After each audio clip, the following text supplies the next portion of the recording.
Hi hello నమస్తే welcome to whistle. నేను మీ స్వాతి.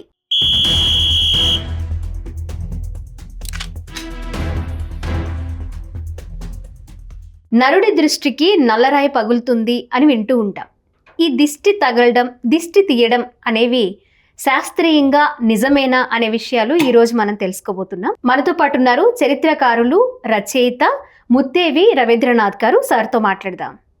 నమస్తే సార్. నమస్తే సార్, ఈ దిష్టి తగలడం, దిష్టి తీయడం అనేది నాకు తెలిసి ఇప్పటికీ కూడా ప్రతి ఇంట్లో జరుగుతూ ఉంటుందేమో. దీని గురించి డిస్కషన్ కానివ్వండి, ఆ దిష్టి తీయడాలు కానివ్వండి, చిన్నవాళ్ళైనా పెద్దవాళ్ళైనా ఏదైనా స్పెషల్గా రెడీ అయినప్పుడు కానివ్వండి, ఇలాంటివి జరుగుతూనే ఉంటాయి. శాస్త్రీయంగా ఇన్ని చేంజెస్ జరిగాక కూడా ఈ దిష్టి తగలడం, దిష్టి తీయడం అనేది నిజంగానే నమ్ముతున్నారంటారా? అసలు నమ్మడానికి బలమైన కారణాలు ఏమైనా ఉన్నాయా? దీనికి ఏంటంటేనండి, సార్, మనం ఇతరుల వైపుకి ఈర్ష్యతోనో, అసూయతోనో, కోపంతోనో మన మానసిక భావాలు మన కళ్ళ ద్వారా ప్రసరిస్తాయనే ఒక నమ్మకం ప్రాచీనుల్లో ఉండేది. వాస్తవానికి మన కళ్ళ నుంచి ఏమీ బయటికి వెళ్ళవు కిరణాలు. మనం ఇక్కడ ఉన్నట్టుగా ఇతరులు గుర్తించడం అనేది ఎట్లా జరుగుతుంది? మన మీద ఒక లైట్ వెలుతురో, లేకపోతే ఒక కాగడ వెలుగో, లేకపోతే సూర్యచంద్రులు వాళ్ళ నుంచి వచ్చే ఆ సూర్యచంద్రుల వెలుగో, ఏదో ఒకటి వెలుతురు మన మీద పడితే మనం అది ప్రతిఫలించి అది ఇక్కడి నుంచి మళ్ళీ అవతలకి వెళ్ళి మనల్ని చూసే వ్యక్తి, గమనించే వ్యక్తి ఎవరైతే ఉన్నారో వాళ్ళ కళ్ళ దగ్గరికి వెళ్ళి వాళ్ళ రెటీనా దగ్గర మన పిక్చర్ని చూపుతుంది. జరిగేది అది. వాస్తవంగా మన కళ్ళ నుంచి ఏవి వెళ్ళవు కిరణాలు వెళ్ళి ఏదో. పాత రోజుల్లో నమ్మకాలు ఎలాంటివి ఉండేవంటే, ఋషులు కళ్ళతో బుగ్గి చేసేసేవాళ్ళు అవతల వ్యక్తుల్ని. అవును. లేకపోతే ముక్కంటి 3 కళ్ళు కలిగినటువంటి శివుడు తన 3వ కన్ను తెరిచి అందరినీ భస్మం మన్మధుణ్ణి ఇట్లాంటి వాళ్ళందరినీ భస్మం చేసేయటం. ఈ కళ్ళ నుంచి ఏవో తీక్ష్ణమైనటువంటి కిరణాలు వెళతాయి అనేటటువంటి ఇది ఒక అశాస్త్రీయమైనటువంటి విశ్వాసం. అది ఎందుకు వచ్చిందో కానీ అలా వచ్చింది. ఈ దీనిలో మనం ఆలోచించాల్సింది ఏంటంటే, మన దగ్గరికి కిరణాలు, మన నుంచి కిరణాలు వెళ్ళి మన శరీరం నుంచి మనం ఉన్నాం ఇక్కడ అనే ఫీలింగ్ అవతల వాళ్ళకి ఆ రిసెప్షను, వాళ్ళు మనల్ని గ్రహిస్తారు, మనం తెలుసుకుంటారు, మనల్ని పర్సెప్షన్ అంటారు దాన్ని, ఆ విధమైనటువంటి దీన్ని. అలా తప్పితే మన కళ్ళ నుంచి ఏదో ఈవిల్, కానీ ఈ నమ్మకం మనకు కాదండి, ఇతరులకు కూడా ఉంది. యూరోపియన్స్లో కూడా ఇట్లాంటి నమ్మకం ఉంది. దాన్ని ఈవిల్ ఆర్ బ్లాస్టింగ్ లుక్ అని చెప్పని అంటారు. ఆ ఈవిల్ ఆర్ బ్లాస్టింగ్ లుక్ అని, అట్లాగే ఈ రకాలైనటువంటి హ్యూమన్ ఐకి ఈ విధమైనటువంటి ఈవిల్ ఐ, అది దిష్టి కళ్ళు, పాపిష్టి కళ్ళు, రకరకాలు.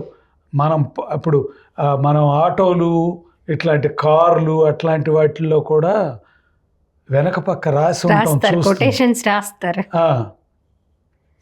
నీ ఏడుపులే మాకు దీవెనలు, నీ ఏడుపులే మాకు దీవెనలు, లేకపోతే నువ్వు నా వంక చూడకురా. అవును సార్. కాలా ముహ్వాలా, నల్ల ముఖం వాడా, నువ్వు నా వంక చూడకురా అని ఇట్లాంటివన్నీ ఉంటాయి. ఎందుకంటే కొత్తగా కొన్న ఒక స్కూటరో, లేకపోతే కొత్తగా కొన్నటువంటి ఒక ఆటోనో వేసుకెళ్తూ ఉంటే దిష్టి కళ్ళవాడు ఎవడైనా ఉండి వాడు చూస్తే ఆ రోజు ఏదో యాక్సిడెంట్ అవుతుందని, మధ్యలో ఆయిల్ అయిపోయిందని, కొత్త బట్టలు వేసుకుని మంచి బట్టలు వేసుకుని వెళ్తున్న వాడికి ఎవరైనా దిష్టి కళ్ళవాడు చూస్తే వాడికి ఆ బట్టల మీదే ఏదో పడి సిరానో లేకపోతే ఏదో ఇంకొక ఆయిల్ ఏదో పడి మురికవుతుందని, ఇట్లాంటి పిచ్చి నమ్మకాలన్నీ పడింది. నీ చూపు పడింది, నాకేం జరుగుతుందో ఇవాళ నేను బయటికి వెళ్తుంటే నన్ను చూసావు నువ్వు నీ దిష్టి కళ్ళతో అని ఒక రకమైనటువంటి పిచ్చి నమ్మకం. అది వాస్తవంగా ఏమీ వాళ్ళ కళ్ళ నుంచి వీళ్ళకి వచ్చేది ఏమీ లేదు. వాళ్ళ కళ్ళ నుంచి ఏమీ రాదు. అది ఎలా ఏర్పడింది ఆ నమ్మకం అనేటటువంటి దాన్ని తెలుసుకోబోయే ముందు అసలు మొట్టమొదటి మనం తెలుసుకోవాల్సింది ఏంటంటే మనం ఉన్నామనేటటువంటి సత్యాన్ని మన శరీరం మీద పడ్డటువంటి కాంతి కిరణాలే ప్రతిఫలించి యువతల వ్యక్తి యొక్క కళ్ళకి వెళ్ళి మనం ఉన్నామనేది తెలుస్తున్నదే తప్పితే మనం దానివల్ల ఏదో దృష్టి కళ్ళు అని దృష్టి దోషం ఉన్న వాళ్ళకి దృష్టి పడింది మన మీద అనేటటువంటిది అది సరైన ఆలోచన కాదు. ఇక్కడ ఏంటంటే evil influence of the human I అనేటటువంటిది బ్రిటిషర్స్ ఇట్లాంటి వాళ్ళు కూడా నమ్మేవాళ్ళు. వాళ్ళు దానికి ఏమిటంటే ఏం చెప్తారంటే ఒక బ్లాస్టింగ్ లుక్, ఈ చూపులోనే ఏదో చెడున్నది, వాడి మనోభావాలంతా చూపు ద్వారా ప్రసరిస్తాయి, నీ మీద కుళ్ళు, నీ మీద ద్వేషం, నీ మీద ఈర్ష్య, నీ మీద అసూయ అవి ఉన్నవాళ్ళు నిన్ను చూస్తే వాళ్ళ కళ్ళ ద్వారా ఆ భావాలు ప్రసరించి నీకేదో కీడు మూడేటట్టుగా చేస్తాయనే ఒక పిచ్చి నమ్మకం పాత రోజుల నుంచి ఉంది. అది కేవలం భారతీయుల్లోనో లేకపోతే తెలుగు వాళ్ళలోనో ఉన్నది కాదది, ప్రపంచం అంతా ఉంది. వాళ్ళు ఈవిలైని పోగొట్టడానికి కొన్ని రకాల ఉంగరాలు అవి కూడా చేయించుకోవటం అనేది ఉంది ఇప్పటికీ. అట్లాంటివన్నీ ఉన్నాయి. బ్లాస్టింగ్ లుక్ పోగొట్టడానికి అవి పెట్టుకుని గనక బయటకు వెళితే మనల్ని ఎవరు ఎట్లాంటి చూసినా మనకేమి జరగదు అనే అది కూడా ఒక పిచ్చి నమ్మకం. అలా ఇవన్నీ కూడా చాలా ఇది ఉంది. ఇదేంటంటే ఈ దృష్టి దోషం మానవుడి యొక్క నరదృష్టి వల్ల మనకి జరుగుతుందనేదే కాక మనకు కాదు, అర్భకులం మనం, ఆఫ్టర్ ఆల్ హ్యూమన్ బీయింగ్స్ కదా చెప్పేది. వీళ్ళందరూ భగవంతుడికి కూడా దృష్టి తగులుతుందట, దేవతా విగ్రహాలకు కూడా దృష్టి తగులుతుందట.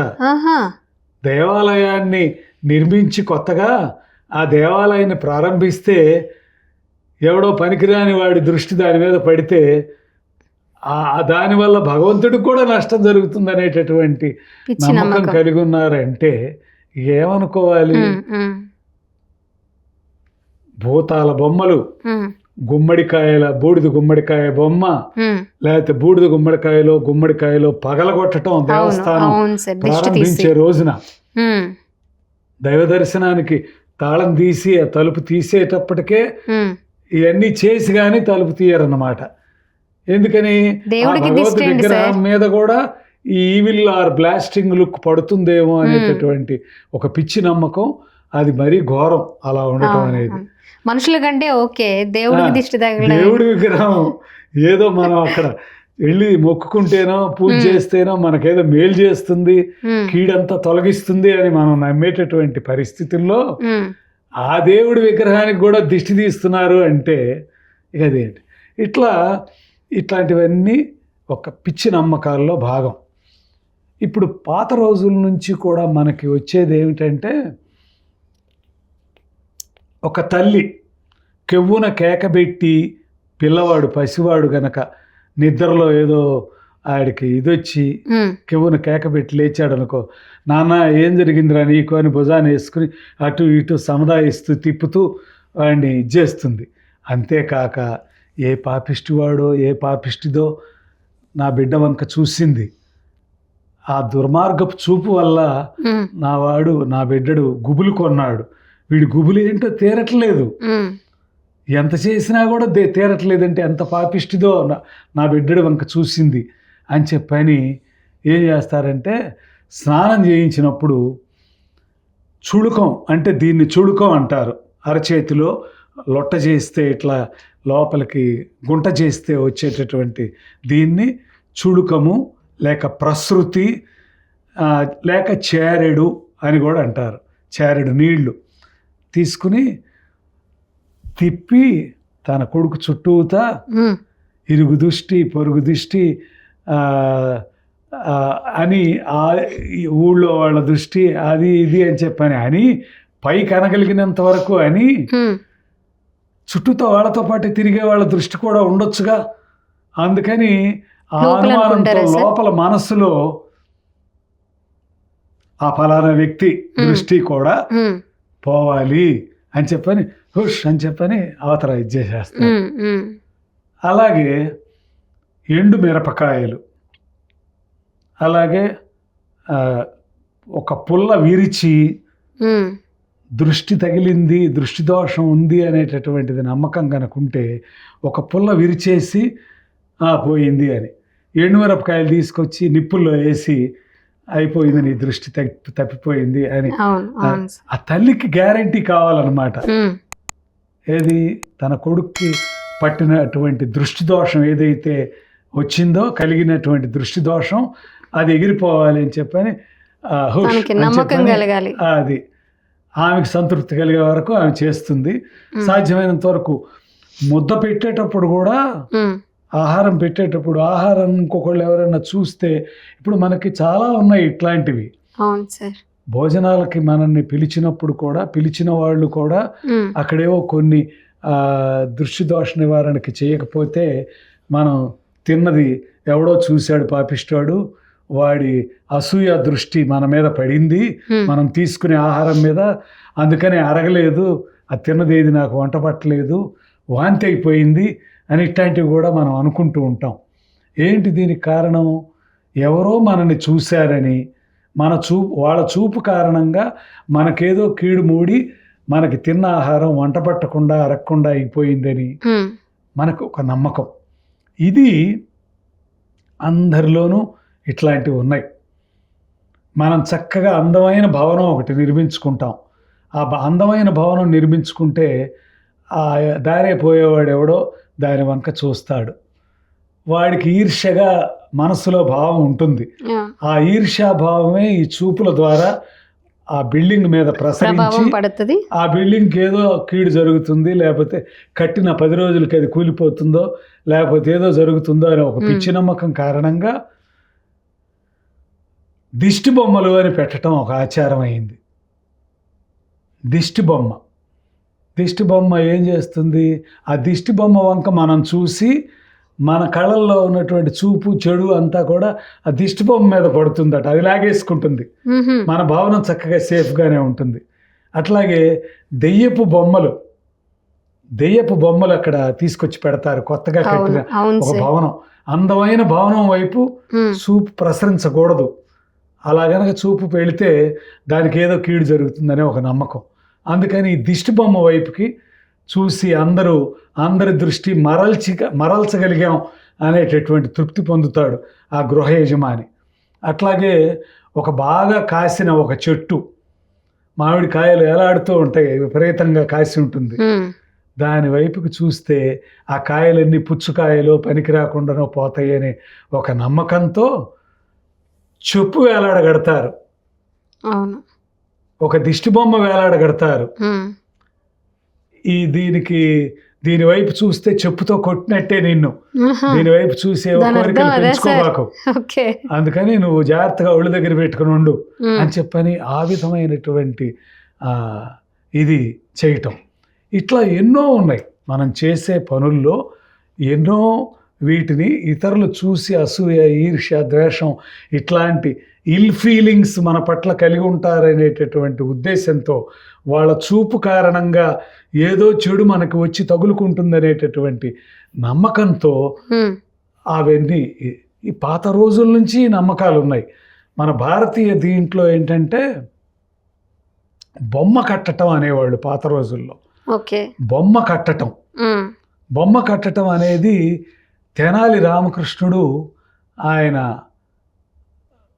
దరిద్రుడిగా, ఆయనకేమి రాజపోషణ సరిగా లేకుండా ఆర్థికంగా ఇబ్బందులు పడుతూ అట్లా వాళ్ళ దగ్గర వీళ్ళ దగ్గర ఆయన కొంత కవిత్వం చెప్పి వాళ్ళ దగ్గర కవిగా వాళ్ళ ఆస్థానాల్లో ఉందామని రకరకాల చోట్ల ప్రయత్నించినా కూడా ఆయనకి సరైన ఆశ్రయం దొరకని రోజుల్లో ఆయన ఒక చక్కటి పద్యం చెప్తాడు. ఈ పద్యానికి ఒక సందర్భం కూడా ఉంది.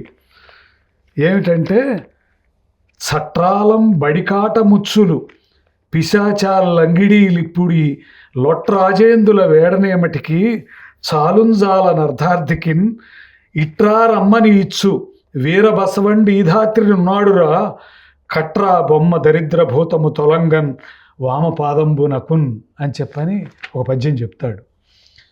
వీరబసవరాజేంద్రుడు అనేటటువంటి ఒక రాజు ఈయన్ని పోషించాడట కొంతకాలం. అందుకని నా దరిద్రం అంతా తీరిపోయింది. ఎందుకు పనికిరాని వాళ్ళు చట్రాలం బడి కాటముచ్చులు, అట్లాగే పిశాచాలు, లంగిడీలు, ఇప్పుడు ఈ లొట్ట రాజేంద్రులు, ఎందుకు పనికిరాని పేరుకు మాత్రమే రాజేంద్రులు వాళ్ళు, లొట్ట రాజేంద్రులు ఎందుకు పనికిరాని ఎదవలు, ఇట్లాంటి వాళ్ళని వేడనేమిటికి వాళ్ళనందరినీ వేడుకొని నాకు డబ్బులు ఇవ్వు, నన్ను బతికిచ్చు, నేను చెప్పే కవిత్వం విని నాకేదో బహుమతి ఇవ్వు అని వీళ్ళందరినీ వేడుకోవటం ఎందుకు? చాలుంజాల అర్ధార్థికిన్, అర్ధార్థి అంటే అర్థం అంటే డబ్బు, అర్థశాస్త్రం అంటారు కదా ఎకనామిక్స్ని, అర్థం అంటే డబ్బు.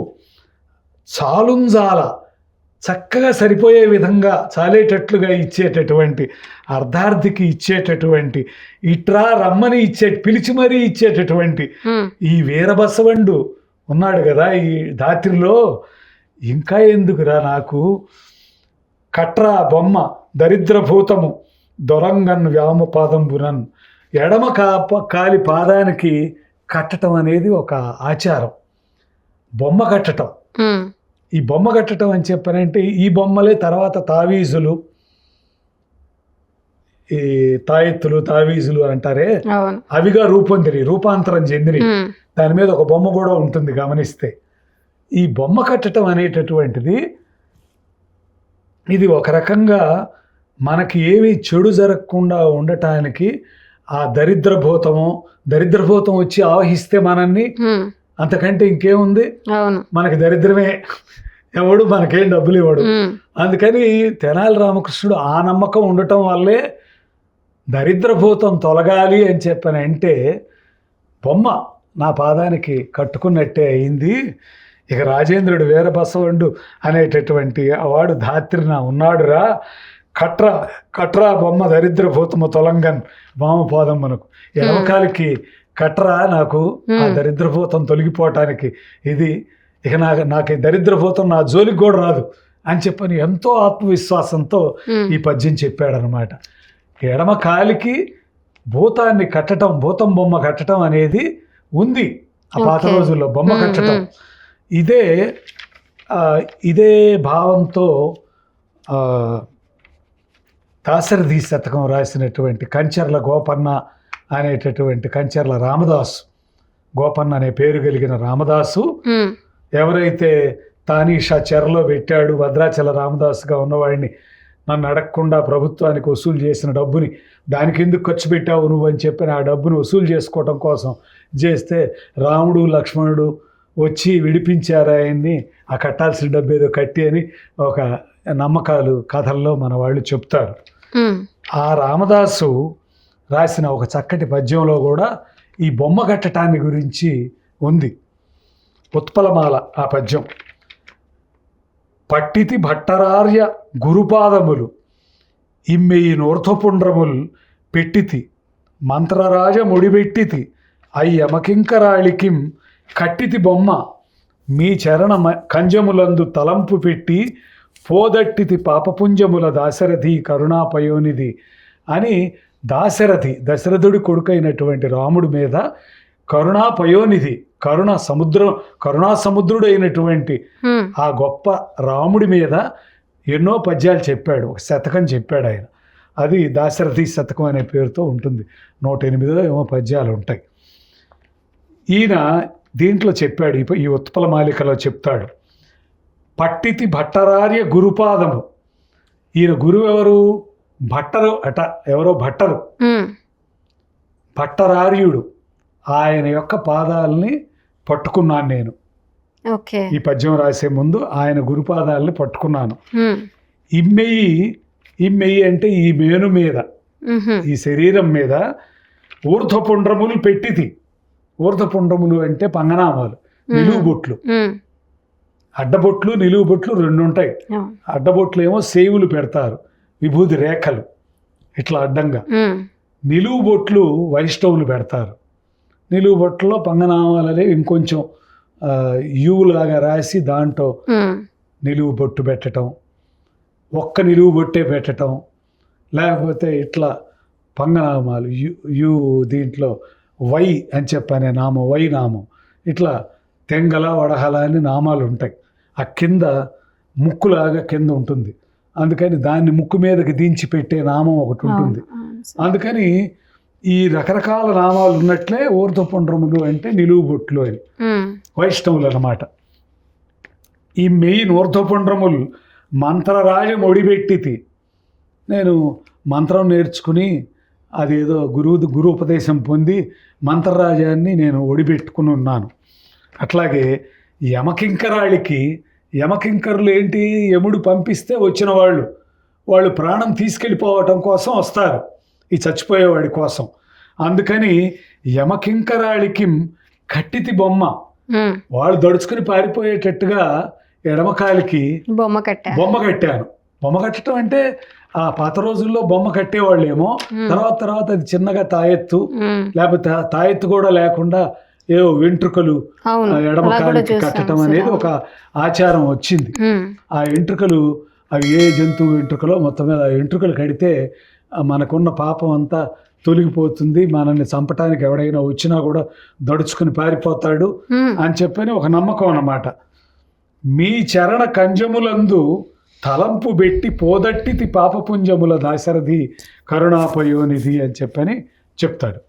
ఇది మీ చరణ కంజములు అంటే పద్మములు, మీ చరణ పద్మాలు అంటే చరణములు అంటే కాళ్ళు, ఉమ్, మీ పాద పద్మాల మీద నేను దృష్టి పెట్టి పోదట్టితి పాపపుంజముల దాశరథి కరుణాపయోనిధి అని చెప్తాడు. అందుకని ఈ బొమ్మ కట్టడం అనేది ఆ భద్రాచల రామదాసు రోజుల్లో కూడా ఉంది అనేది ఈ దాశరథి శతకంలోని ఈ పద్యం చెబుతున్నది.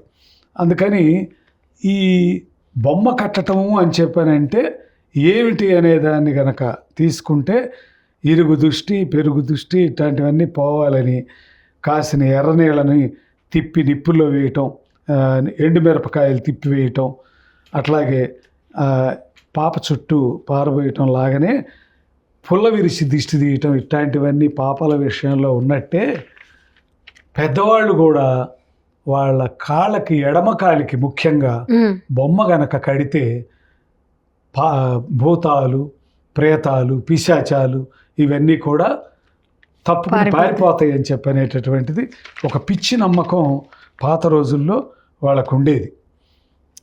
దీని కారణంగా ఈ రెండు పద్యాలని గనక మనం చూస్తే, ఒక పక్క భద్రాచల రామదాసు పద్యం దాశరథి శతకంలోది, అట్లాగే ఈయన చాటు పద్యం వీర బసవరాజేంద్రుడి దగ్గరికి వెళ్ళిన సందర్భంగా తెనాలి రామకృష్ణుడు చెప్పినటువంటి పద్యం, ఈ రెండిట్లో కూడా ఈ విధమైనటువంటి ఇట్లా బొమ్మ కట్టడం అనేది ప్రాచీన కాలం నుంచి దేవీ దేవతల విగ్రహాలకు దృష్టి దోష నివారణ కోసం దేవాలయాల్లో కూడా గుమ్మడికాయలు వాటిని వేలాడగట్టడం, ఇట్లా ఇవన్నీ వాటిని పగలగొట్టి దిష్టి తీయటం, గుమ్మడికాయని దేవుడి విగ్రహం ఎదురుగా పగలగొట్టి దాన్ని దిష్టికి చేయటం, ఇట్లాంటివన్నీ కూడా మనం ఏం చెబుతున్నాయి మనకంటే ఈ రోజుల్లో మనం వాడుతున్నటువంటి కాశీ దారాలు, నల్ల దారాలు, ఎర్రతాళ్ళు, అట్లాగే ఈ తాయెత్తులు, తావీజులు అనబడేటటువంటి తాయెత్తులు, ఇవన్నీ కూడా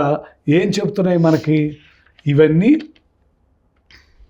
మనకి ఉన్నటువంటి అంధవిశ్వాసాలు. ఏ భూతమో, ఏ ప్రేతమో, ఏ పిశాచమో వచ్చి మనం ఏదో మనకు మనం అనుకోవడంతో పాటు జ్యోతిష్యులు కూడా అంటూ ఉంటారు కదా సార్, మీకు మీ మీద నరదృష్టి ఉంది, మీరు ఇలా చేయాలి. నరదృష్టి ఏమిటి,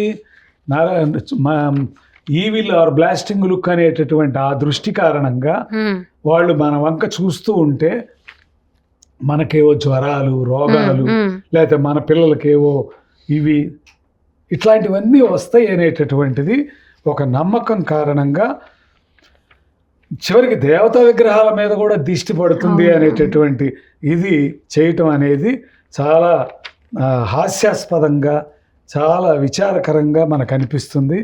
ఈ బొమ్మ కట్టడం అంటే ఈనాటి తాయెత్తు లేకపోతే ఈనాటి రంగు దారాలు, ఈనాటి కాశీ దారాలతో పోల్చి మనం చూసుకోవచ్చు. పిల్లలకు కూడా పెద్ద పెద్ద బొట్లు పెడుతూ ఉంటారు సార్, అది కూడా దిష్టి తగలకుండానే అంటూ ఉంటారు. చక్కగా స్నానం చేయించి సార్ పౌడర్ గీడర్ అంతా రాసి నల్లటి సాధు అనేది ఏదో తీసుకొచ్చి దాంతో బొగ్గ మీద చుక్క పెడతారు, లేకపోతే ఇక్కడ కణతల మీద పెడతారు. దాని అర్థం ఏమిటి? ఆ నల్లటి చుక్క ఒక దిష్టి చుక్క అన్నమాట. అంటే అందమైనటువంటి ఒక మనిషికి కూడా ఒక దిష్టి చుక్క పెట్టేటప్పటికి ఆ అందం ఇతరులు చూసి ఈర్ష్యపడేటట్టుగా ఉండదు. ఆ ఈర్ష్య దృక్కులు మా అమ్మాయికో మా అబ్బాయికో ఏమి నష్టం కలిగించవు అనేటటువంటి ఉద్దేశంతో అందమైనగా మేకప్ అంతా చేసి చక్కగా పౌడర్ అంత అందంగా రాస్తారు. రాసి చివరికి ఒక వెలితిలాగా ఒక దిష్టి చుక్కలాగా పెడతారు. ఎందుకు? మా అమ్మాయి ఏం అందగత్తే ఏం కాదు, నీ దృష్టి ఏం పడక్కర్లా మా అమ్మాయి మీద, మా అమ్మాయి అందం ఉంటే మా అమ్మాయి దగ్గరే ఉంటుంది, నువ్వేం చూడక్కర్లా మా అమ్మాయి వంక, చూస్తే ఇదిగో ఈ చుక్క వంక చూడు అని చెప్పని అట్లా పెడతారనమాట. బుగ్గ మీదో నుదురు మీదో లేకపోతే కణత మీదో ఎక్కడో. ఇలా ఏదో చెడు జరుగుతుందనేటటువంటి దానివల్ల ఈ మూఢనమ్మకం జనంలోకి వచ్చింది. ఈ ఇందాక మీరు అడిగారు కదా, నరుడి దృష్టికి నల్లరాయి అయినా సరే పగులుతుంది అని. నల్లరాయి అనేది అన్నిటికంటే hardest rock, the hardest rock. అదేంటంటే ఇగ్నియస్ రాక్స్ అని చెప్పి అంటారు వాటిని, ఇగ్నియస్ రాక్స్. ఆ రాకు అగ్నిపర్వతాలు బద్దలైన సందర్భంగాను అట్లాంటప్పుడు వచ్చి పడ్డ ఇవి అన్నమాట. అవి శకలాల్లాగా రాళ్ళు అట్లాంటివి నున్నగా మెరుస్తూ ఉండే గుండులాగా కూడా ఉంటాయి. అవి పగలగొట్టడం అనేది మామూలుగా సామాన్యులకు సాధ్యమయ్యే విషయం కాదు. కానీ నరుడి ఈర్ష్య దృష్టికి నల్లరాళ్ళు కూడా పగులుతాయి. నల్లరాళ్ళు పగులుతాయి కాదు, నల్లరాళ్ళు కూడా పగులుతాయి అని అక్కడ వాడతారు. ఏంటి? నల్లరాయినా పగులుతుంది నరదృష్టికి, అంత చెడ్డది నరదృష్టి అనేటటువంటిది. ఈ నరదృష్టిని మనం కాపాడుకోవాలి, నరదృష్టి నుంచి మనల్ని మనం కాపాడుకోవాలి అని చెప్పనే ఒక నమ్మకం ఇది. ఎట్లా? ఇది ఇందాక నేను చెప్పినట్టే మన కళ్ళ నుంచి ఏ కిరణాలు పోయి అక్కడ ఇది కావు, ఇతర వస్తువుల నుంచి కిరణాలే మన కళ్ళ దగ్గరికి వచ్చి అక్కడ ఉన్నదిరా, అక్కడ ఒక పంది ఉన్నది, అక్కడ ఒక ఎద్దు ఉన్నది, అక్కడ ఒక గేదె ఉన్నది అనేది మనకి ఎట్లా తెలుస్తున్నది? వెలుతురు వాటి మీద పడి ఆ కాంతి కిరణాలు ప్రతిఫలిస్తాయి.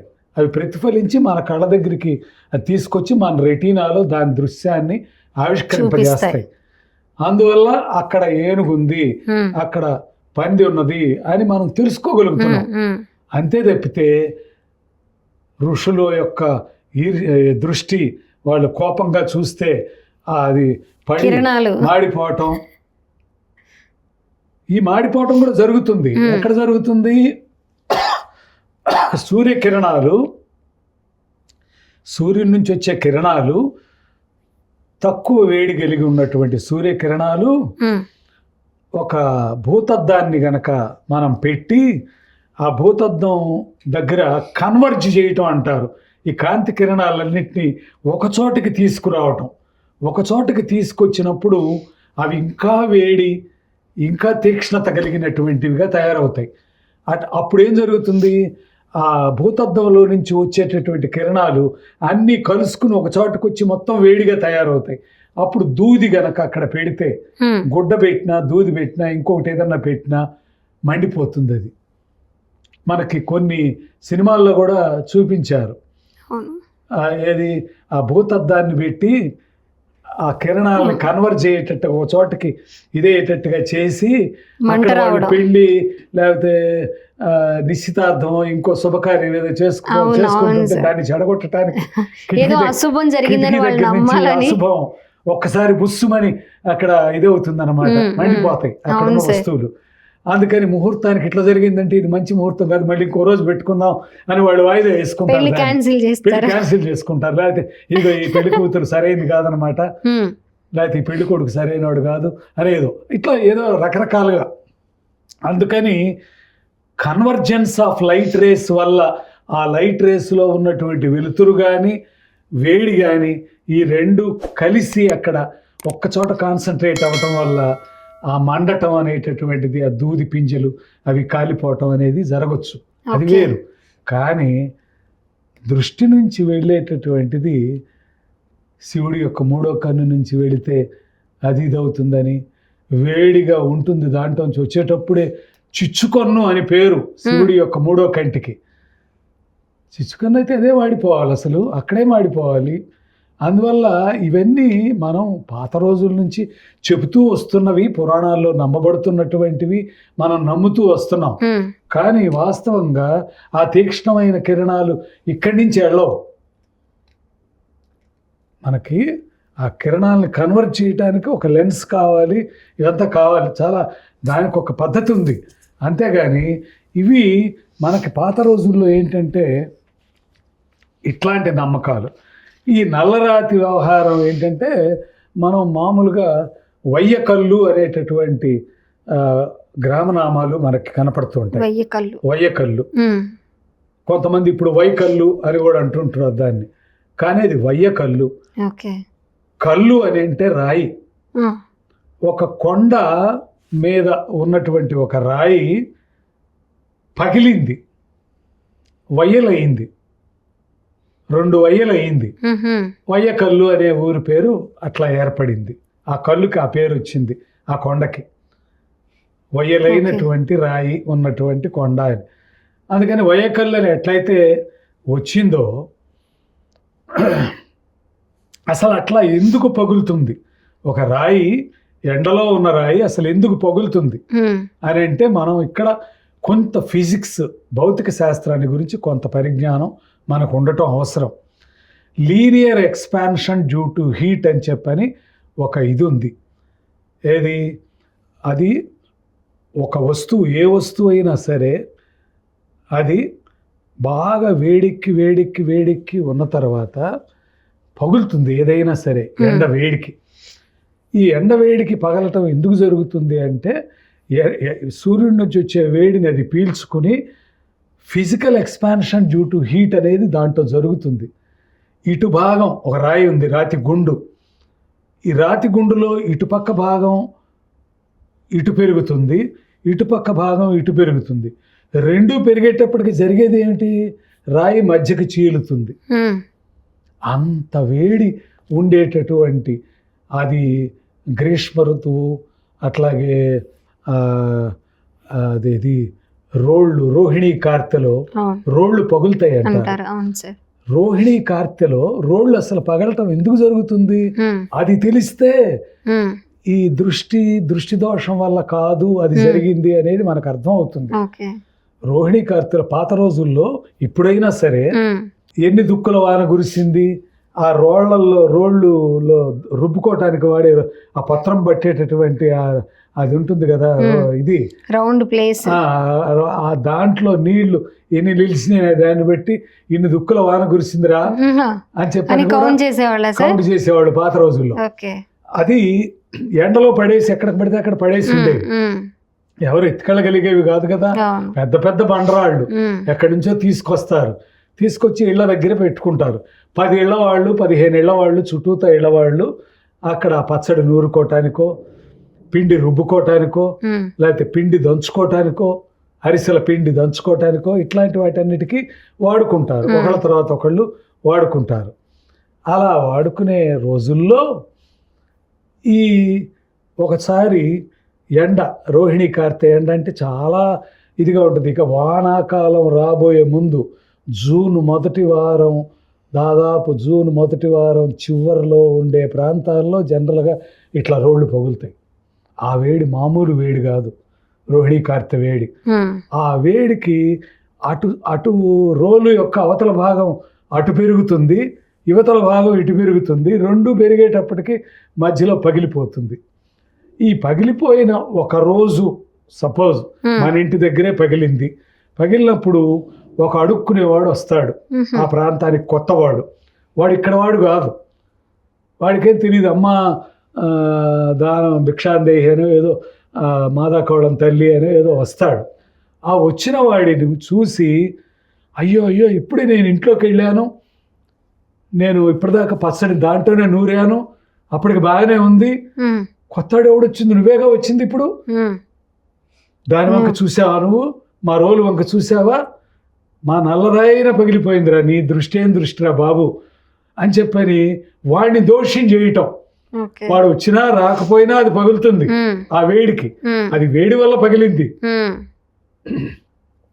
Linear expansion due to heat అనే ఆ ఫిజికల్ ప్రాపర్టీ కారణంగా అది పెరిగి దీనికి ఇట్లాంటిది ఇది చేసి అదిగో అందరికి అమ్మలక్కలందరికీ చెబుతుంది ఆ పెద్ద గొంతుతో, చూడు వాడెవడో అడుక్కోయటానికి వచ్చాడు, వాడికి అసలు ఇవ్వకండి, వాడి చూపు తగిలితేనే మా ఇంటి దగ్గర రోలు పగిలిపోయింది, కాబట్టి వాడిని అసలు రానివద్దు, నువ్వు వెళ్ళిపో బాబు అని చెప్పని, వెళ్ళిపో అని చెప్పని వాడిని తోలేస్తారు అందరూ. అసలు కారణం ఏమిటి, ఎందుకు జరిగింది, అది ఎవరి మీద ఇది నెట్టబడింది, ఇవన్నీ మనం ఆలోచించాలి. ఇవన్నీ ఆలోచించం, జరుగుతున్నది అది. ఇట్లాంటివే ఇంకా కొన్ని ఇతర ఇవి కూడా ఉన్నాయి. ఏంటంటే ఈ అజ్ఞాత వ్యక్తి మీద నింద వేయటం చాలా తేలిక, అది దృష్టి వల్ల జరిగింది అనేటటువంటి దీంతో అది మా రోల్ 2గా బద్దలైంది, ఇప్పటిదాకా బాగానే ఉంది అని చెప్పని అది వ్యాకోచం కారణంగా ఇటు అటు పెరగటం కారణంగా 2 పక్కల. దీన్ని మనం మీకందరికీ బాగా అర్థం కావాలంటే ఒక విషయం చెప్పాలి. ఏంటంటే రైలు పట్టాలు, రైల్స్ అంటారు వాటిని, రైల్స్ ఉక్కుతో తయారవుతాయి. అవి నేలలో ముందు బిగిస్తారు, ఫిష్ ప్లేట్లు అవన్నీ పెట్టి గట్టిగా కదలకుండా.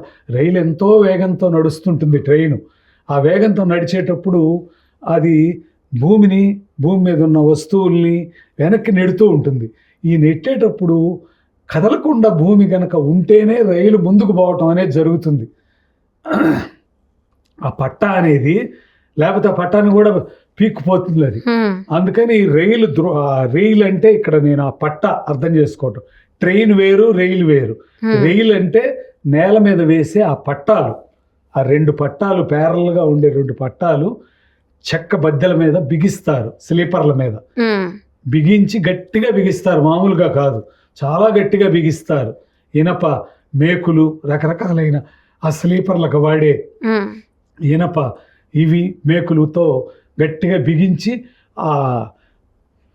అక్కడ గ్యాంగ్ మన్ ఉంటాడు కదా, అతను కూడా ఎప్పుడు తిరుగుతూ చూస్తూ పోతూ ఉంటాడు. సుత్తి, పెద్ద మ్యాలిట్ అని సుత్తి ఉంటుంది, మలాట్ అంటారు తెలుగులో, అది పెట్టి కొడుతూ ఉంటాడు. ఒకవేళ ఏమైనా పీక్కు వస్తున్నాయేమో అనేది. ఎందుకు పీక్కు వస్తాయి అవి, అది ఆలోచించాల్సిన విషయం. ఈ పట్టాలు 2 పట్టాలని అట్లా ఎడంగా పెట్టి linear expansion due to heat అని దానికి కోఎఫిషియంట్ ఆల్ఫా అనేది ఉంటుంది. ప్రతి మెటల్కి ఇదిగో ఇంత పెరుగుదల అని ఉంటుంది అనేటటువంటిది ఒకటి ఉంటుంది. ఈ 2 పట్టాలని రైలు పట్టాలు వేసేటప్పుడు, బిగించేటప్పుడు ఆ రెండిటి మధ్య ఖాళీ ఎట్టి పెడతారు. ఎందుకు అంటే బాగా మండు వేసవిలో, బాగా ఎండాకాలం అటు ఇటు 2 పట్టాలు పెరుగుతాయి. ఈ 2 పట్టాలు పెరిగినప్పుడు అవి ఇక వాటికి పెరగటానికి ఖాళీ గనక లేకపోతే పీక్ వచ్చేస్తుంది, ట్రైన్ నడవదిగా. అప్పుడు అది పీక్ వస్తే ఇంకేం నడుస్తుంది. అందుకని సఫిషియెంట్గా కావలసినంత దూరంలో ఆ రెండింటిని పెట్టి దీని linear expansion due to heat అనేటటువంటి ఆ కోషెంట్ ఎంత పెరుగుతుంది ఇది అనేది ఒక అవగాహన ఉంటుంది సైన్స్లో, సైంటిస్టులకు అవగాహన ఉంటుంది. అలాంటి దాన్ని దృష్టిలో పెట్టుకుని ఆ దూరాన్ని ఏర్పాటు చేసి ఆ ఫిష్ ప్లేట్ల మీద ఇట్లా పెట్టి ఎక్కించి 2 పట్టాలని వాటిని పెట్టి తిప్పేస్తారు గట్టిగా ఆ మేకులతో. ఇది ఇటు పెరుగుతుంది, అది అటు పెరుగుతుంది, 2 పెరుగుతాయి. ఆ రెండు అక్కడికి వచ్చి ఊరికి టచ్ అయిపోయి అటు దూరంగా ఉండటము జరగాలి. కానీ ఎంత మండు వేసవిలో అయినా సరే ఆ రెండు గనక టచ్ డాష్ అవ్వడం ఇచ్చుకుని ఇదైతే పిక్ వచ్చేస్తుంది, పట్టాలు ట్రైన్ నడవదు ఆ పట్టాల మీద. అందుకని linear expansion due to heat అనేది ఒకటి ఉంటుందని తెలియని రోజుల్లో ఈ వయ్యకళ్ళు ఇవి చూసి ఆశ్చర్యపోయేవాళ్ళు. అట్లాగే నల్లబండలు కూడా పగిలిపోతాయి. ఏది ఈర్ష్య దృక్కులు కలిగినటువంటి వాడు నరదృష్టికి నల్లబండ అయినా పగిలిపోతుంది అనేటటువంటి నమ్మకం అట్లా వచ్చిందనమాట. ఏదో ఒక దశలో అలా వచ్చింది. ఒక అజ్ఞాత వ్యక్తి ఎవడొస్తాడు అక్కడికి, అజ్ఞాత వ్యక్తి వచ్చినా అలాంటి వాడు అక్కడికి చుట్టాలు ఎవరైనా ఉండి నేను వెళ్ళినా కూడా నాది కూడా అలాంటి ఈర్ష్య దృష్టి అనేదే తేలుస్తారు అక్కడ ప్రజలు. కొత్తవాడు ఎవడొస్తే వాడి మీద నెడతారు. మిగతా వాళ్ళందరూ అక్కడ తిరిగే వాళ్ళే కదా. ఈ అడుక్కోటానికి వచ్చిన వాడు పాపం ఆ నింద మొయ్యాల్సి వచ్చింది. నరదృష్టి వాడిది, ప్రమాదకరమైన నరదృష్టి అని. ఇట్లా నరదృష్టి ఇట్లాంటివన్నీ ఉంటాయని, లేకపోతే మహర్షులు శివుడు లాంటి వాళ్ళు తమ దృష్టితోనే కాల్చేయగలరని, తీక్ష్ణమైన దృష్టి కారణంగా, ఈ విషపు చూపుల కారణంగా ఈ రోళ్ళు అవన్నీ ఇట్లా పగిలిపోతాయని, ఇవన్నీ పిచ్చి నమ్మకాలుగా చాలామందిలో ఇది ఉంది. అయితే ఈ దృష్టి అనేటటువంటి దాన్ని పోగొట్టడానికి దృష్టి దోష నివారణకి రకరకాలైనటువంటి దానికి ఏంటి ఒక రకమైన తావెత్తి కట్టడం ఇట్లాంటివి ఇందాక చెప్పుకున్నాం. అట్లాగే మంత్రం పెట్టడం ఏంటి, ఇప్పుడు మాయాబజార్ సినిమా మనం అందరం చూసింది, దాదాపు అందరూ చూసిన. దాంట్లో దుర్యోధనుడి కొడుకు లక్ష్మణ కుమారుడని అతని పాత్ర ఉంటుంది. వీడు అంత స్వగ్గాడనమాట. అంటే ఎప్పుడు బోస్ట్ఫుల్గా ఇది ఉత్తర కుమార ప్రజ్ఞలు ఎట్లాగో ఈ లక్ష్మణ కుమారుడు కూడా పైకి వీరుడు అని చెప్పని నటిస్తాడే కానీ వాడికి విపరీతమైన భయం. ఈయనకి ఈ మాయా శశిరేఖతో పెళ్లి చేయాలని చెప్పనే దీంట్లో ఆ కార్యక్రమంలో వాడు మాటికి భయపడిపోతుంటాడు. ఎందుకంటే ఈ మన ఘటోద్గజుడు అనే రాక్షసుడు మాయా శశిరేఖ రూపంలో ఇక్కడ పెళ్లి చేసుకోవడానికి వస్తాడుగా కథ ప్రకారం. అందుకని వాడు చేసే పనులకన్నిటికీ కూడా ఇతను భయపడిపోతుంటాడు ప్రతిదానికి. అయ్యో మా లక్ష్మణ కుమారుడు మహావీరుడు, ఎందుకు ఇట్లా జరుగుతున్నది, ఏదో పిశాచ శక్తులు ఏవో ఉండుంటాయి, ముందు రక్ష కట్టండి వాడికి అని చెప్పని సిఎస్ఆర్ దాంట్లో అంటాడనమాట. ఆ రేలంగికి రక్ష కడతారు. అప్పుడు వంగర వెంకట సుబ్బయ్య, అల్లు రామలింగయ్య అని ఇద్దరు పురోహితులు, శర్మ శాస్త్రి అని ఇద్దరు ఉంటారు. వాళ్ళిద్దరూ కవచమితి పరమం పవిత్రం రక్షయితి శుభదం సుచిత్రం అని చెప్పని ఆ రక్ష కడతారనమాట. ఆ మంత్రంతో తీసేస్తారు. ఏదో దృష్టి దోషం ఏదో తగిలింది, ఎవరి దృష్టో తగిలింది మావాడికి, ఇక్కడికి వచ్చే దారిలో ఎవరి దృష్టో తగిలింది, అందువల్ల ఇట్లా అయ్యాడు. మహావీరుడైన మావాడికి ఈ భయాలు ఏమిటి, ఇదేంటి చిన్నపిల్లలు దడుచుకుని గుబులుకోవటం కాదు. పెళ్లి వయసు వచ్చినటువంటి రేలంగి వెంకటరామయ్య ఆయనకి ఆ సినిమాలో లక్ష్మణ కుమారుడికే ఆ విధంగా వస్తుందట భయం. అందుకని ఇది దాని కారణంగా వచ్చిందేమో, దృష్టి కారణంగా అని వాళ్ళు కవచమితి ఇతి అంటే ఇది అని, కవచం అంటే దీనికి మనం తొడుక్కునే కవచం, రక్ష ఇది శుభదం సుచిత్రం అని చెప్పని ఆ మంత్రం, సంస్కృత మంత్రాలతో వాళ్ళు ఆ దృష్టి దోష నివారణ చేయటానికి ప్రయత్నం చేస్తారు. అలా ఇక్కడ రక్ష కట్టడం, రక్షరేఖ, రక్ష కట్టడం, తాయెత్తు, తావీజు, కాశీదారాలు, అట్లాగే ఎర్రతాళ్ళు, అట్లాగే మంత్రించిన విభూది పెట్టడం, విభూది రాయటం, ఇట్లా అన్ని రకాలైనటువంటి రక్షకి ఇవన్నీ పనిచేస్తాయని, ఇవన్నీ నరదృష్టి వల్ల వస్తున్నాయని నమ్మకం పాత రోజుల్లో ఉండేది. అలాగే వెరబొమ్మలు, పంటచేలకి వెరబొమ్మలు, వెర అంటే వెరపు అనే దాని యొక్క సంక్షిప్తీకరణ. వెరపు అంటే భయం. ఎలాంటి వెరపు లేకుండా వాడు ముందుకు దూకాడురా అంటారు కదా, వెరపు భయం భయం లేకుండా. ఈ పిట్టలు అవి మొక్కజొన్న కండెలు కానీ లేకపోతే జొన్న పుచ్చాల మీద ఆ గింజలు తినటానికి పిట్టలు వస్తాయి. ఆ పిట్టలకి భయం కలగాలి. భయం కలగాలి అంటే మనిషి ఒకడు ఉన్నాడురా ఇక్కడ అంటే పిట్టలు రావు. అందుకని చొక్కా గిక్క అంతా వేసి తలకాయకి ఒక ఇది సట్టి కుండల్లో చిన్న రకం సట్టి, ఆ సట్టి పెట్టి దానికి కళ్ళులాగా ఏవో ముక్కు నోరు అన్ని పెట్టినట్టుగా పెయింటింగ్ వేసి అవి పెడతారు. ఇట్లా ఉంటాయి అవి. అవి ఎందుకు ఉపయోగపడతాయి? మనిషి కూడా ఇక్కడ ఉన్నాడు అని అనిపించాలి, ఉన్నాడో ఇటు తిరిగి ఉన్నాడో మొత్తం మీద మనిషి ఉన్నాడు అని చెప్పని పిట్టలకి అంత జ్ఞానం ఉండదు కదా. అవి పారిపోతాయి, రాకుండా పోతాయి, చేలో దిగవు, ఎవరో ఉన్నారు అక్కడ ఉన్నారు అని. దీని మీద కృష్ణదేవరాయలు కూడా ఆముక్తమాల్యదలో చక్కటి పద్యాలు రాశారు. ఇవన్నీ ఇక్కడ సమయం చాలదు. మొత్తం మీద వెరబొమ్మ, ఆ బహమనీ సుల్తాన్లకు సంబంధించిన సేనాని యొక్క తలలు తరిగి వాటితో వెరబొమ్మలు పెడతాను నేను, ఆ భయంకరమైనటువంటి ఆ ముస్లిం తురకబంటు యొక్క దీన్ని అని చెప్పని ఆయన రాస్తాడు దాంట్లో ఆముక్తమాల్యదలో. అలా వెరబొమ్మ, వెరపు కలిగించే బొమ్మ, దిష్టి బొమ్మ, దిష్టి తగలకుండా దిష్టి బొమ్మ, వెరబొమ్మ భయం కలిగించేవి. అందుకని వెరబొమ్మ దిష్టి బొమ్మ ఈ రెండు ఒకటే, ఒకదానికి ఒకటి ప్రయోజనం. ఈ బొమ్మ కట్టడం, తావీజు, అట్లాగే కొత్తగా కొనుక్కున్న కార్లు, స్కూటర్లు, లారీలు, బస్సులు ఇట్లాంటి వాటికి కూడా పూజలు చేసి నిమ్మకాయలు కట్టి వాటికి, అట్లాగే బొమ్మలు కట్టి వాటికి రాగి రేకులు, మీరు అబ్జర్వ్ చేస్తే కొత్తగా కొన్న బస్సులకి పూజ చేసి కార్లకి రాగి రేకులు కట్టి ఉంటాయి. రక్షరేఖది, అది రాగితో తయారైనటువంటి, దాని మీద ఏదో రాసి ఉంటాయి అన్నమాట, బీజాక్షరాలు ఏవో కొన్ని రాసి ఉంటాయి. ఇట్లా ఇవన్నీ చేసేది దేనికి? దయ్యపు బొమ్మలు, నిమ్మకాయలు వేలాడదీయటం, ఇవన్నీ చూస్తున్నాము. ఇవన్నీ దేనికి? ఆ దృష్టి దోషం అనేది ఒకటి ఉందని, ఆ దృష్టి దోషం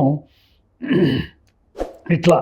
అట్లాగే తమ చేతుల మణికట్టులకో మెడలోనో ఎర్రని నల్లని కాశీదారాలు, నూలుతాళ్ళు ధరించటం, చేతులకో మెడలోనో తాయెత్తులు ధరించటం, ఇంకొందరు రక్షగా కాలికి వెంట్రుకలతో తాళ్ళు ధరించటం, పేనిన తాడు, వెంట్రుకలతో పేనిన తాడు.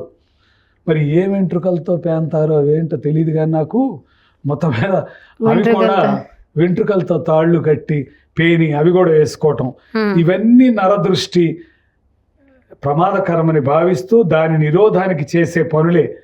ప్రజల్లో శాస్త్రీయ దృష్టి పెరిగే కొద్దీ ఇవన్నీ తగ్గిపోతాయి తప్పనిసరిగా. ఇప్పుడు ఎవ్వరూ అంత ఇదే వెంట్రుకలతో కట్టిన తాళ్ళు అయితే పెద్దగా ఎక్కడా కనిపించట్లేదు సార్. అంతకు ముందు బాగా కనిపించేది అంటే మా చిన్నప్పుడు. ఇప్పుడు అలా లేదు. ఈ దిష్టి తాళ్ళు, కాశీ తాళ్ళు ఇవనేది ఇప్పటికీ కూడా కంటిన్యూ అవుతుంది. అలాగే మీరు అన్నట్లు కార్లకు కానివ్వండి, ఇంటికి కానివ్వండి. నరదృష్టి అనేదానికి శాస్త్రీయంగా ఎలాంటి ఆధారాలు లేకపోయినా కూడా అశాస్త్రీయమైనవి ఎందుకంత గుడ్డిగా నమ్మాల్సి వచ్చింది అనేది ఆ బిచ్చగాడి పాత్ర అనేది చాలా చక్కగా వివరించారు సార్, అర్థవంతంగా. కానీ సార్, ఈ మైల అనేది చాలా మందిలో వింటూ ఉంటాము. చనిపోయిన వాళ్ళ ఇంట్లో ఒక 15 రోజులని, లేకపోతే ఒక 29 రోజులు, నెలలోపు అని ఇలాంటివి చాలామంది చెప్తూ ఉంటారు. అండ్ అలాగే మన రెంట్ హౌసెస్లో ఎక్కువగా కనిపిస్తూ ఉంటాయి సార్. ఏదైనా హెల్త్ బాగోకపోయినా వాళ్ళు ఒక 2-3 రోజుల్లో చనిపోతారు అని వాళ్ళకి అనిపించినా కూడా వెంటనే ఇల్లు ఖాళీ చేయండి, మీ బంధువుల ఇళ్ళకి తీసుకెళ్ళండి, ఇలాంటివి మాట్లాడుతూ ఉంటారు. నాకేమనిపిస్తుంది అంటే అసలు రెంట్ హౌస్లో ఉన్న వాళ్ళు, అంటే అద్దెకున్న వాళ్ళు చనిపోకూడదా అని అనిపిస్తూ ఉంటుంది సార్. అసలు ఏంటి ఇది అసలు ఎంతవరకు కరెక్ట్ అనుకుంటున్నారు మీరు? ఏం చేయాలంటారు? ఇప్పుడు ఈ మైల అనేది కూడా ఇందాక దృష్టి అనే దాని గురించి చెప్పుకున్నాం వివరంగా. దృష్టి అనే దానిలాగానే ఈ మైల కూడా ఒక మూఢనమ్మకం. ఓకే, ఏమీ లేదు మైల. అవునా? మైల వల్ల ఇతరులకి శుభకార్యాలకు కూడా వెళ్ళకూడదు ఇన్ని రోజులు అని అంటారు సార్. వాళ్ళకి సంక్రమించేది ఏమీ లేదు, సంక్రమిస్తుందనే నమ్మకం తప్పితే. ఎందుకంటే ఇంప్యూరిటీ ఆర్ డిఫైల్మెంట్ అంటారు మైలని, అశౌచము. ఓకే. అశౌచము, శుచి లేకపోవటం. ఒక పిల్ల ఒక పిల్లాడో ఒక అమ్మాయికి కనుక పుడితే ఒక ఇంట్లో జననా శౌచము అంటారు. పుట్టడం వల్ల కూడా అశౌచం వస్తుంది, మైల వస్తుంది, అంటుకోకూడదు వాళ్ళకి. అవును సార్. జననా శౌచము, మృతా శౌచము, చనిపోయినప్పుడు ఇంట్లో ఎవరైనా పెద్ద ఆయన ఎవరో చనిపోతే కూడా మైలు వస్తుంది, వాళ్ళు ముట్టుకోకూడదు. ఇంప్యూరిటీ ఆర్ డిఫైల్మెంట్ అంటారు దాన్ని ఇంగ్లీష్లో. ఇది ఈ ఆచారం అయితే ఇతరుల్లో పాశ్చాత్యుల్లో అవి ఇప్పుడు లేదు, కానీ ఆ దృష్టి బ్లాస్టింగ్ లుక్ పాశ్చాత్యుల్లో కూడా ఉంది. ఇది మాత్రం వాళ్ళల్లో చనిపోయిన వాళ్ళకి ఈ విధమైన అశౌచం ఉంటుందనేది ఈ నమ్మకం లేదు. కానీ ఇక్కడ ఎంత హాస్యాస్పదంగానో ఈ అశౌచం ఉంటున్నది. ఈ అశౌచం లేక మైల అనబడేదానికి మన వాళ్ళు ఏం చెప్తారంటే, చనిపోయిన వ్యక్తి అసలు ఎందుకు చచ్చిపోయాడు, ఆరోగ్యంగా ఉంటే చచ్చిపోడు కదా, కాబట్టి అతని అనారోగ్యానికి ఏమిటి కారణం, ఈ అనారోగ్యపరమైనటువంటి ఆ క్రిములు కీటకాలు అక్కడ ఏమో ఉంటాయి అతన్ని ఆశ్రయించుకుని, ఆ శవాన్ని కూడా. అందుకని శవం సంస్కారం జరిగిన దాకా కూడా ఎవరు వాళ్ళ దగ్గర బంధువులకైతే ఎడిదిరిగి తప్పదు, వాళ్ళు అక్కడ ఉంటారు కాబట్టి. మిగిలిన వాళ్ళు ఎవరు వెళ్ళొద్దు, దూరంగా ఉండండి, ఏమైనా మనకి సంక్రమించవచ్చు అనే ఒక సిద్ధాంతం కొంతమంది లేవదీసి, అశాస్త్రీయమైన సిద్ధాంతాన్నే అంటువ్యాధులు ఉంటాయి, అంటువ్యాధులు ఉండే పరిస్థితులు వేరే ఉంటాయి, కానీ ఎందుకైనా మంచిదని అందరూ దూరంగానే ఉంటారు. వాళ్ళని వెలియాలన్నట్టుగా ఇళ్లలో చనిపోతే మా ఇంటికి అరిష్టం వస్తుంది, కొన్ని రోజులు మీరు రాకూడదు అని చెప్తూ ఉంటారు సార్, ఎవరింటికి వెళ్ళకూడదు అని. కానీ ఇది ఎంత అశాస్త్రీయమైందో ప్రజలే ఆచరణ ద్వారా రుజువుపరుస్తున్నారు. ఎట్లా చనిపోయిన వ్యక్తిని పరామర్శించడానికి వెళ్తారు, గుంపులుగా వెళుతున్నారు, చూస్తున్నారు, వాళ్ళని ఓదారుస్తున్నారు, యువతలకు వస్తున్నారు, సంతాపం సానుతాపం తెలియజేసి యువతలకు వస్తున్నారు. వాళ్ళు ఇచ్చిన కాఫీ టీలు తాగుతున్నారు వాళ్ళ ఇళ్లలో, ఎవ్వరికి ఏమీ జరగటం లేదు, చక్కగానే ఉంది, అంతా నడిచిపోతున్నది మామూలుగానే. అలాగే ఇప్పుడు ఈ చనిపోయిన వాళ్ళకి ఇన్ని రోజులు సంతాప దినాలుగా ఉండాలి అనేటటువంటిది ఒక ఇది ఉంది. సంతాపాన్ని తెలియజేయటమే తప్పితే అది ఏవో దానివల్ల కీడు మూడుతుంది, దానివల్ల ఇది అనేది కాదు, అది సరైన ఆలోచన కాదు. గడ్డం గీసుకోకూడదు, అట్లాగే అన్ని రోజులు తలస్నానం చేయకూడదు, నేల మీదే పడుకోవాలి, అలాగే శుభకార్యం ఏది చేయకూడదు, ఇతరుల శుభకార్యాలకు వెళ్ళకూడదు, అట్లాగే టెంపుల్స్ కి వెళ్ళకూడదు అని కూడా అంటూ ఉంటారు సార్, దేవాలయాలకు వెళ్ళకూడదు. అట్లాగే పవిత్ర కార్యాలు, యజ్ఞము, అంటే గృహమేధి ఉంటాడు కదా, ఇంట్లోనే మేధం చేస్తాడు, అంటే గృహమేధి అంటే ఇంట్లోనే యజ్ఞం చేసేవాడు, నిత్యాగ్నిహోత్రుడు, అట్లాంటి వాళ్ళు ఇంట్లో కూడా చేయటానికి వాళ్ళకి కొన్ని కండిషన్స్ ఉన్నాయి, చేయటానికి వీలు లేదు. ఇంట్లో గనక బయటికి తీసుకెళ్ళబడని శవం గనక ఇంట్లోనే ఉంటే, శవం వెళ్ళిపోయిన తర్వాత చేయొచ్చు. ఇలాంటివి ఒక్కొక్కళ్ళకి ఒక్కొక్క రకమైన రూల్స్ ఉన్నాయండి. ఈ రూల్స్లో మనం గమనించాల్సింది ఏంటంటే, ఒక బ్రాహ్మడికి ప్రత్యేకంగా నిత్యాగ్నిహోత్రి అయిన వాడికి ఒక్కరోజు అశౌచం పాటిస్తే సరిపోతుంది, ఒక్కరోజు మైల పాటిస్తే సరిపోతుంది. తర్వాత ఎందుకంటే వాడు రోజువారీ కార్యక్రమాల్లో భాగంగా నిత్యాగ్నిహోత్రుడు కదా, అగ్నిహోత్రం వాడు చేసుకోవాలి కదా, ఆచరించాలి కదా. వాడు ఆచరించే నిత్య జప యజ్ఞాలు అన్నీ మామూలుగానే జరిగిపోతూ ఉండాలిగా. అందుకని ఒక్కరోజు అవకాశం ఇచ్చారు వాళ్ళకి. మరి ఇట్లా దీనికి కొంత ఇది ఉందండి, అది ఏంటో చదివి చేస్తాను. ఏంటంటే కండిషన్స్ ఏంటంటే, అసలు ఏ సందర్భంగా జననా శౌచం, మృతా శౌచం, పుట్టినప్పుడు అశౌచమే, చనిపోయినప్పుడు అశౌచమే. ఇంప్యూరిటీ ఆర్ డిఫైల్మెంట్ అని చెప్పని ఒకటి ఉంటుంది ఇతరులకు అంటుతుంది ఉమ్, అనేటటువంటి ఒక నమ్మకం పిచ్చి నమ్మకంగా ఉంది. సాధారణంగా బ్రాహ్మణ గృహస్థులు 10 రోజుల పాటు అశౌచం పాటించాలని ఉంది, ఓకే. మైల పాటించాలనేది. బిడ్డ పుట్టిన సందర్భంగా పాటించే దానిని జననాశౌచం అని, జనన అశౌచం. ఉమ్, బంధువు మరణించిన సందర్భంగా పాటించే దాన్ని మృతాశౌచం అని అంటారు. ఒక కుటుంబంలో స్త్రీ ప్రసవించినా, ఆమెకు గర్భస్రావం జరిగినా, ఉమ్, ప్రసవించి బిడ్డ పుట్టకపోయినా గర్భస్రావం జరిగినా కూడా ఉమ్, జననా శౌచం లేక సూతకం అనే మైల పాటిస్తారు, ఓకే. తప్పనిసరి. మృతాశౌచం కారణంగా మైల పడిన వ్యక్తి మైల పాటించే 10 రోజుల పాటు ఇతరులు ఎవరిని తాకరాదు. ఉమ్, ఈ కుటుంబంలో ఒక వ్యక్తి చనిపోతాడు, ఈ వ్యక్తి 10 రోజులు మైల పాటిస్తాడు. ఈ 10 రోజుల కాలంలో ఇతరులను ఎవరిని ముట్టుకోకూడదు ఆ వ్యక్తి ఉమ్, అని అదొక ఇది. శారీరక సుఖాలు త్యజించాలి. సహపంక్తి భోజనానికి తన పనికిరాడు, ఓకే. సహపంక్తికి వెళ్ళకూడదు. అట్లాగే పవిత్ర కర్మలు ఏవి ఆచరించకూడదు.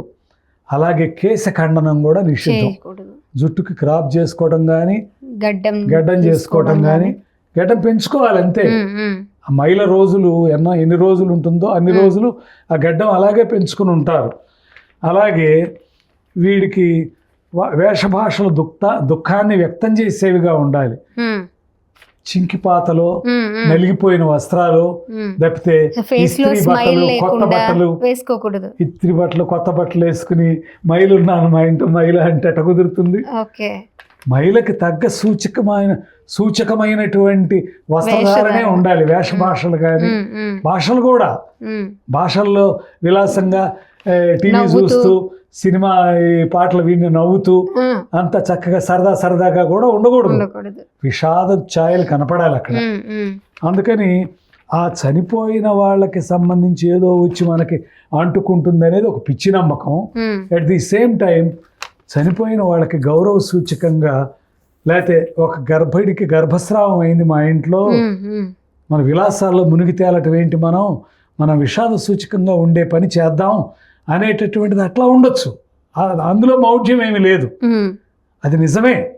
విషాద సూచకంగా, దీనికి గుర్తుగా, ఆ విషాదానికి గుర్తుగా మైల పాటింపులో అట్లా ఉండటం సార్, భావన. మెచ్యూర్ అయినా కూడా మైల అంటూ ఉంటారు, అది కరెక్టేనా సార్? ఏది మెచ్యూర్ అయినా కూడా ఇంట్లో ఆడపిల్ల, అదే. అందుకనే ఈ విధమైనటువంటి రకరకాల మెచ్యూర్ అయిన ఆడపిల్లని ముట్టుకోనివ్వరు ఎవరిని. ఉమ్, తాటాకు వేసి కూర్చోబెడతారు. ఉమ్, పచ్చి తాటాకు, అవును. ఎండు తాటాకు కూడా కాదు, పచ్చి తాటాకు వేసి కూర్చోబెడతారు. అందుకని ఈ మైల అనే ఆచారం ఒక రకంగా దుఃఖాన్ని వ్యక్తం చేసేటటువంటివిగానే ఉండాలి తప్పితే విచారాన్ని వ్యక్తం చేసేవిగా ఈ కటిక నేల మీద పడుకోవటం, పగటి భోజనం మాత్రమే చేయటం, మ్హూ, రాత్రిపూట నైట్ భోజనం భోజనం చేయకూడదు. ఓకే. నిత్యం వేదమంత్రాల పఠనం చేసే వ్యక్తి, నిత్యాగ్నిహోత్రుడు, వాళ్ళు ఆచార నిష్టను పాటించడం ఎట్లాగంటే ఆ పవిత్రమైన మంత్రోచ్చారణ వాళ్ళు చేయకూడదు. ఉమ్, ఆ అగ్నిహోత్రాన్ని వాళ్ళు చేయకూడదు ఆ రోజుకి. ఇది చెప్తూ మనుస్మృతి ప్రకారం బ్రాహ్మణులకు మైల 10 రోజులు, క్షత్రియులకు 12 రోజులు, ఉమ్, వైశ్యులకు 15 రోజులు, శూద్రులకు 1 నెల మైల పాటించాలి. ఉమ్, బ్రాహ్మణులకు ఎందుకు అట్లా పెట్టారు? బ్రాహ్మడు సమాజ కళ్యాణం కోసం అతను పుణ్యకార్యాలు ఏవో వెళ్ళాలి చేయించడానికి వెళ్ళాలి. తన స్వార్థంతో తను ఆదాయం పోతుందనే ఉద్దేశంతో పెట్టి ఉండొచ్చు. ఉమ్, మొత్తం మీద ఉభయతారకంగా ఉంది అది. ప్రజలకి ఆయన కర్మకాండలు చేయించడానికి పోకపోతే ఎట్లా, ఉమ్, ఆయన వెళ్ళాలి, చేయించాలి. కాబట్టి ఆయనకి 10 రోజులు. ఉమ్, అట్లాగే నిత్యాగ్నిహోత్రుడికి 1 రోజే. ఆయన 1 రోజు తర్వాత ఆయనకు మైలు వెళ్ళిపోతుంది, మైలు ఉండదు ఇక ఓకే. అని చెప్పని ఇట్లా. ఈ దీంట్లో ఉన్న మౌఢ్యం, ఈ 16 రోజులు మైల అని చెప్పని ఇప్పుడు అందరూ పాటిస్తున్నారు. ఉమ్, ఇదివరకులా కాకుండా ఉమ్, అందరూ 16 రోజులు మైలని పాటిస్తున్నారు. ఈ మైల అనే మౌఢ్యం, దీని గురించి మనం తెలుసుకోవాల్సిన విషయం ఒకటి ఉంది.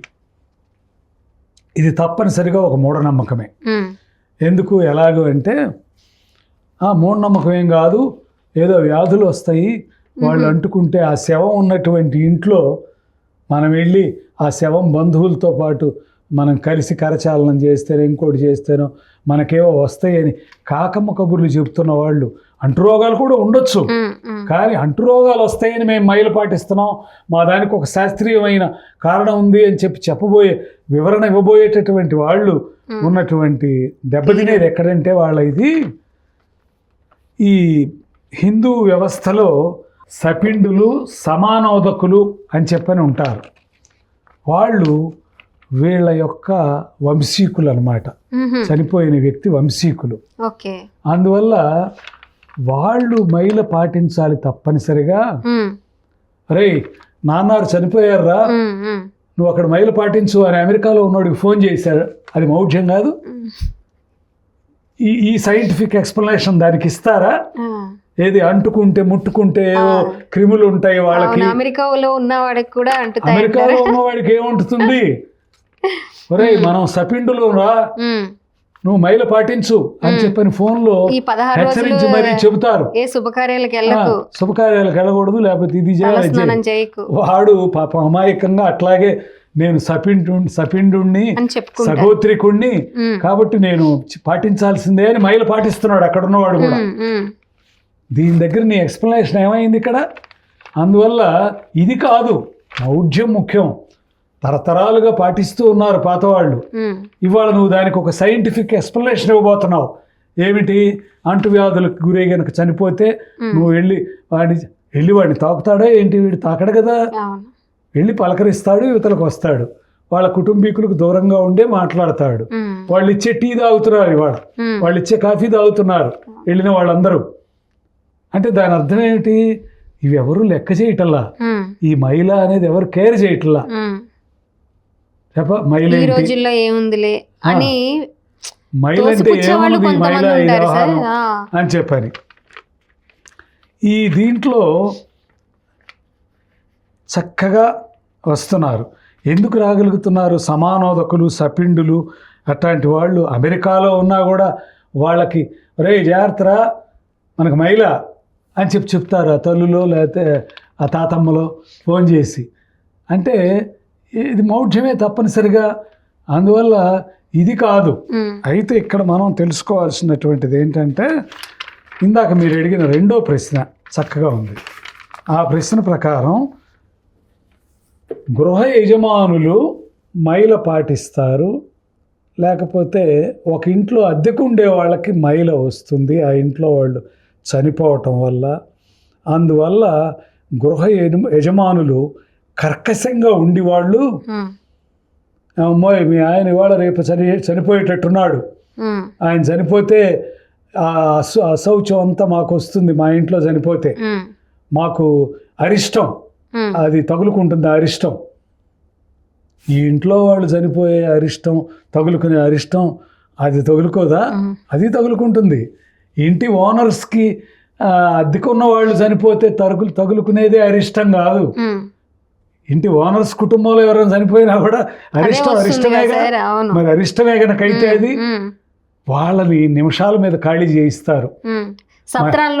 మా ఇంట్లో ఉండొద్దు, మా ఇంటి నుంచి వెళ్ళిపో, మీ చుట్టాలు ఎవరైనా ఉంటే వాళ్ళ ఇంటికి వెళ్ళండి, లేకపోతే మీ సొంత ఇల్లు ఏదన్నా కొనుక్కుని. అసలు సొంత ఇల్లు ఉన్నవాడు తప్పితే ఇంకెవడికి చచ్చిపోయే అర్హత లేదా? చచ్చిపోయే అర్హతే లేదా? నిజంగా చావు లేకుండా ఉంటే బాగుండు. అద్దెకున్న వాళ్ళకి చావు లేకుండా ఉంటే బాగుండు. అందరూ అద్దెకే ఉంటారు, చావే లేకుండా ఉంటుంది. కానీ చచ్చిపోవటం ఎవరికైనా ధర్మం. చచ్చిపోయినప్పుడు ఎవరికైనా మరి నువ్వనే చెప్పే అరిష్టమో అశౌచమో లేకపోతే ఇట్లాంటివో మైలో ఏవైనా ఉంటాయి కదా. అసలు ఎంత దుర్మార్గం ఇది. మా ఇంట్లో మాత్రం చచ్చిపోవడానికి వీల్లేదు. హాస్పిటల్లో చనిపోయినా ఇంటికి కూడా తీసుకురానివ్వరు సార్ బాడీని. మా ఇంట్లో మాత్రం మేము చనిపోయిన వాళ్ళని ఉండనిచ్చాం, అద్దెకున్న వాళ్ళని చక్కగా వాళ్ళ ఇదైతే వాళ్ళ కార్యక్రమాలన్నీ అక్కడే జరగనిచ్చాం. ఎందుకంటే దాంట్లో ఏమీ లేదని తెలిసిన వాళ్ళకి ఈ మౌఢ్యం ఉండదు. దానివల్ల ఏదో అరిష్టం చేకూరుతుంది, మనకేదో వస్తుంది అని చెప్పనే ఆ నమ్మకం ఉండటం వల్లే ఈ వీళ్ళెవరిని కూడా మీరు మా ఇంట్లో మాత్రం చావడానికి వీల్లేదు, మీ చావు ఏదైనా మీరు చావండి,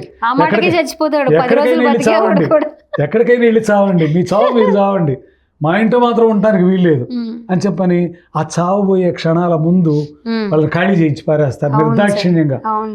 అక్కడ మళ్ళీ వాడు వెళ్ళి వాడి కులపు సత్రం దగ్గరికి వెళ్తాడు.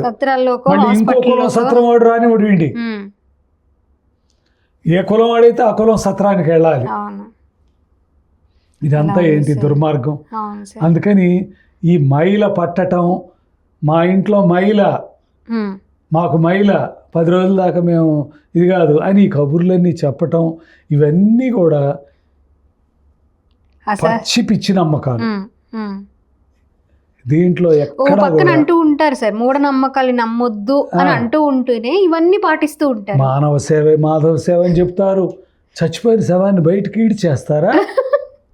మున్సిపాలిటీ బండి వచ్చి ఈడ్చి తీసుకెళ్తుందా?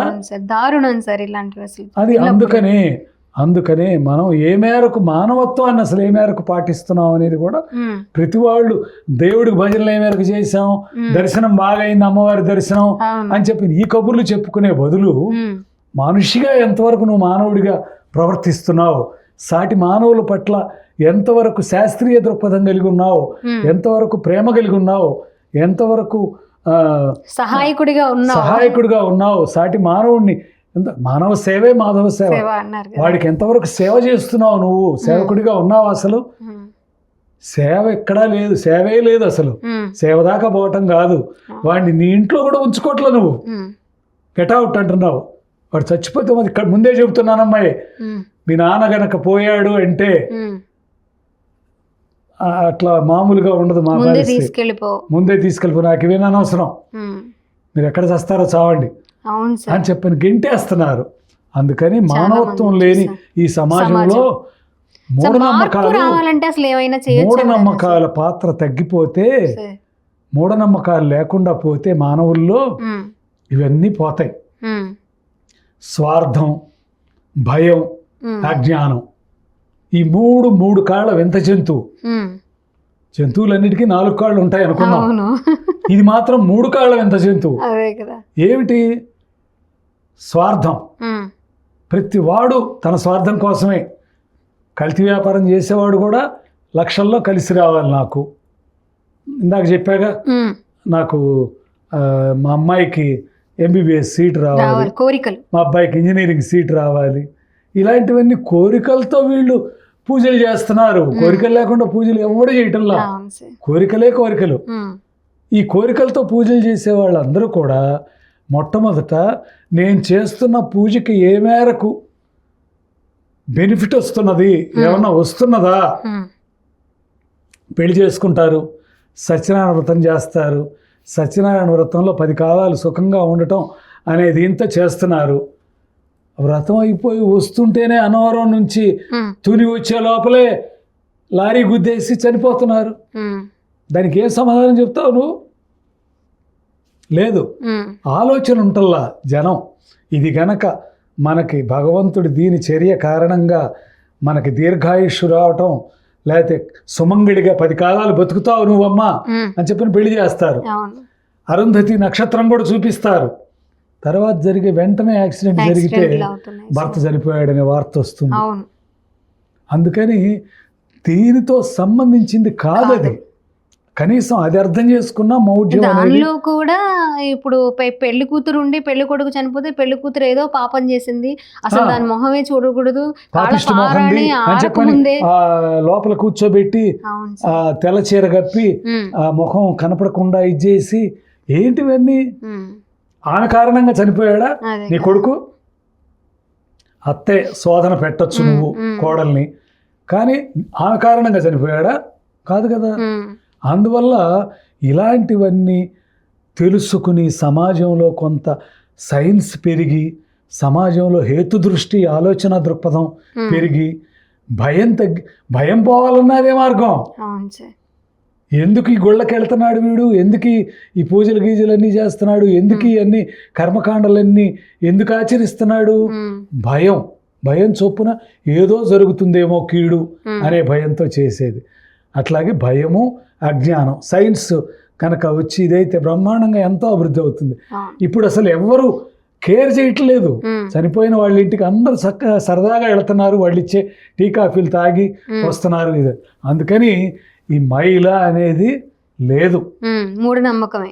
మూఢనమ్మకం, అది ప్యూర్గా మూఢనమ్మకం. ఓకే సార్, ఈ మహిళల గురించి మీ ప్రేక్షకులందరూ కూడా ఆలోచించండి దయచేసి. ఆలోచించాలి సార్. ఇప్పటి నుంచి అయినా కొన్ని నా కోరిక చేంజెస్ అది, రావాలి నేను కోరుతున్నది అది. సార్. మీతో పాటు మేము కూడా ఈ కోరుకునేది అదే. కార్యక్రమం ద్వారా సార్ ఆ మహిళ అనేటటువంటిది కనీసం ఒక పనికిరాని దురాచారం అనేటటువంటిది తెలుసుకోగలిగినా కూడా అది ఒక నిరసన భావంతో మనకు మనం అశౌచం అనే దాన్ని పాటించి ఇచ్చేస్తే పర్వాలా. అవును సార్. ఇతరులకి దాన్ని ఇచ్చేసి అద్దెకున్న వాళ్ళు ఇక్కడ చనిపోకూడదు అని ఇట్లా బాధ పెట్టడం, ఇట్లాంటివన్నీ అమానవీయమైనటువంటి ఇవి అవి మాత్రం మానుకోవాలి.